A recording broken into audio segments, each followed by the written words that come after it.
और जनाब उमर अब्दुल्ला साहब, जीत हमारी, जीत हमारी, जीत हमारी, दुश्मन हारी, दुश्मन हारी। हमारे चेहरों से हमारी मुस्कुराहट छीनी गई है, हमारा एतमाद हमसे छीना गया।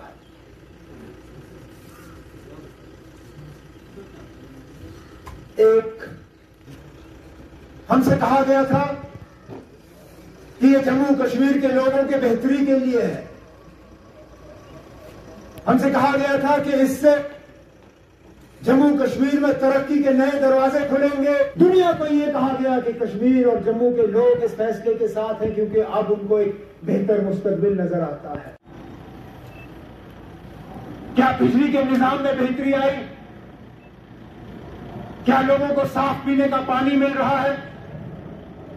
क्या कोई नया अस्पताल खुला? क्या कोई नए स्कूल लगे?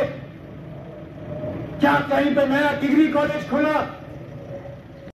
5 अगस्त 2019 के फैसले को तस्लीम नहीं करते।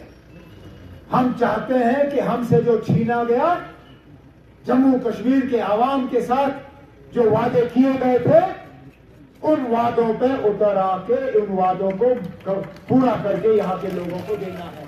जनाब उमर अब्दुल्ला साहब, जनाब उमर अब्दुल्ला साहब, जनाब